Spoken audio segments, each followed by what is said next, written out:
Morning, guys. Max Power here. I truly feel sorry for any man who has a female boss.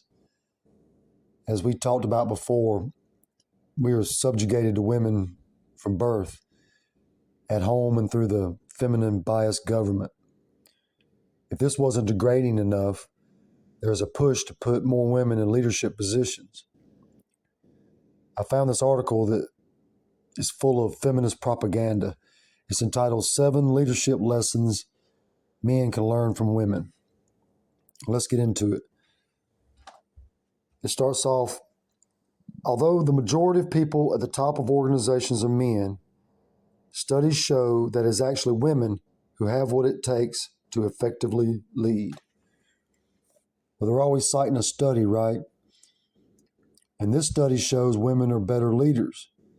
But who did this study? And we're supposed to just believe it because they say so? It goes on, so rather than advising female executives to act more like men to get ahead, society would be better served by more male leaders trying to emulate women. Society would be better served, right? But from what I understand, companies and organizations are about profitability and sustainability, not social justice. It says there are 7 lessons, and it lists them, but we'll go through them.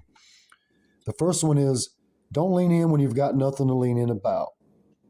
There is a trend of telling women to lean in to qualities like assertiveness, boldness, or confidence. In men, such qualities can manifest as self-promotion, taking credit for others' achievements, and active in aggressive ways. Now, the feminist spin starts right away. Qualities like assertiveness, boldness, and confidence are good leadership traits for a woman to have. But if a man has these traits, he's self-promoting or taking credit for someone else's work and being aggressive. It goes on, since there has never been a strong correlation between leaning in and being good at something. A better option will be to stop falling for people who lean in when they lack the talents to back it up. In a logical world, we will promote people into leadership roles when they are competent rather than confident. Well, I don't think logic correlates with womanism. And in a logical world, the statement would be, we should promote people into leadership roles for their competence, not their gender or race. Next is know your limitations. We live in a world that celebrates self-belief, but it's far more important to have self-awareness, and often there is a conflict between the two. For instance, awareness of your limitations is incompatible with skyrocketing levels of self-belief, and the only reason to be utterly devoid of self-doubt and insecurities is delusion. Now, they use all these big words to sound knowledgeable, but what they're saying is being self-confident is wrong, and we should embrace our flaws and limitations, and that anyone with without self-doubt and insecurities is delusional. It says, although women are not as insecure as they are portrayed to be in self-help literature, studies do show that women are generally less overconfident than men. Now here we go with the studies again. This one shows that women are less confident than men. But rather than accept the findings, they twist it and conclude that women are less overconfident than men, therefore proving their superiority. Now this is a Harvard Business Review. It's crazy. Next is motivation through transformation. Academic studies show that women are more likely to lead through inspiration, transforming people's attitudes and beliefs, and aligning people with meaning and purpose, rather than through carrots and sticks like men. Any study that is labeled as academic, you know it's feminist propaganda. women control educational institutions. And they say that men lead with carrots and sticks, because we're simple-minded apes. We aren't as smart as women. It mentions down here, if men spent more time trying to win people's hearts and souls, leading with both EQ and IQ, as opposed to leaning more on the latter and nurturing a change in beliefs rather than behaviors, they would be better leaders. Now, leading with IQ and EQ. Well, I had to look it up because I'm just a dumb man. But EQ is emotional quotient. Now, no wonder I didn't know. It's a female term, and its definition was written by a female because it's ridiculous. But it basically means emotional intelligence, whatever that is. Next, put your people ahead of yourself. It's very hard to turn a group of people into a high-performing team when your main focus is yourself. People who see leadership as glorified career destination and individual accomplishments are too self-centered to foster teams' well-being and unlock their subordinates' potential. Imagine a person who is only interested in being a leader because they're chasing a bigger paycheck, a corner office, more senior title, or any form of status. Let's imagine Henry Ford. Well, he did pretty good for himself.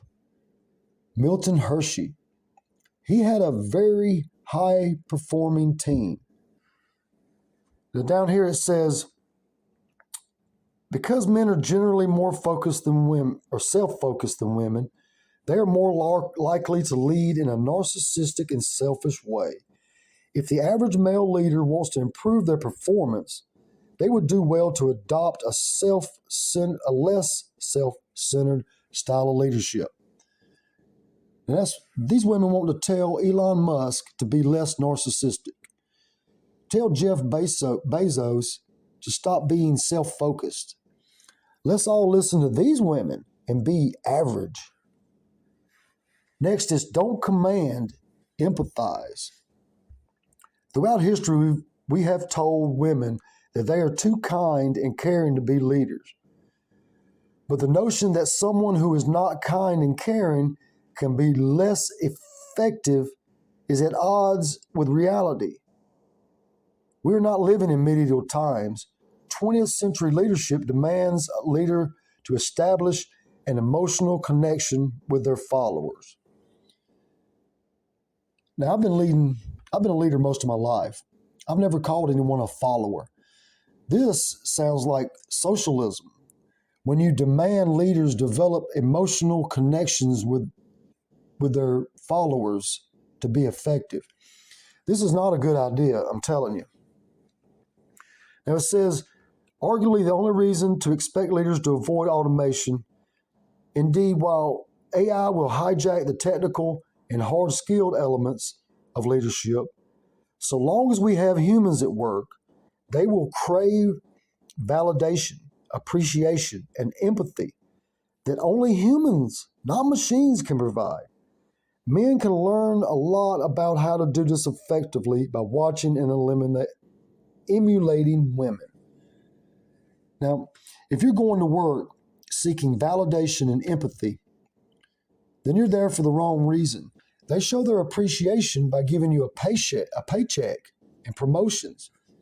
And where it says men can learn a lot about how to do this effectively by watching and emulating women, well, we don't want to. I mean, I'm for real. We do not want to watch you and emulate you. The next one is focus on elevating others.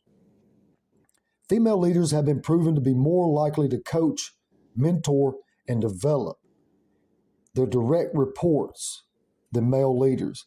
See, they're calling them reports, reports and followers and subjects, Down here it says, this enables them to unlock the other people's potential and promote effective cooperation on their teams.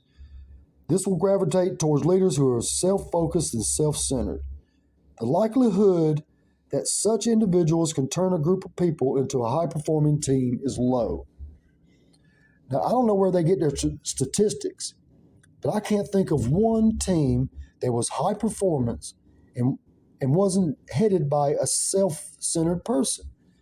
Examples, Bill Belichick, self-centered, successful teams. Warren Buffett, successful. Now, the last one is, don't say you're humble, be humble. We have been asking for humble leaders for 20 years or so, but we keep gravitating towards ones who are overconfident and narcissistic. And it says that generally not females, right? Because only guys are overconfident and narcissistic. It says down here, not all women are, of course, but selecting leaders on humility would result in more female than male leaders. Humility is fundamentally a feminine trait. It is also one that is essential to being a great leader. So there's the twist again. Only women have humility, and it's essential. So therefore, women are superior than men. It says down at the bottom, perhaps the issue is not that men are unwilling or unable to display it, but that we dismiss them for leadership roles when they do. And see, that says it all right there. That's why men can't show humility or admit mistakes. Because if you do, you're out of there. Now, they end it with this right here. It says, does reading this upset you? Ask yourself, if you're a man, does this make you feel that they're a campaign against white males and toxic masculinity? And that's angry feminism is on the rise. See, it's they're trying to twist it to where it's our fault, right? We're the ones that's angry. But anyway, I've never had a female boss. I've never had a woman on my job tell me what to do. I've had a lot of female customers, and they tell me what they want done, but no woman is going to tell me how to do it. When I'm on a job, I'm the most knowledgeable, hardest worker there. I set the pace, and others follow me. I never imagined it any other way. I guess I'm toxic. I'm narcissistic, self-centered. Either way, I will not let your incompetence ruin my job. I know what needs to be done and how to do it. So sit back, shut up, and watch the man get it done. This is just my opinion. You can argue my opinion, but you can't deny my experience. Hope you enjoyed it, and I'll talk to you soon.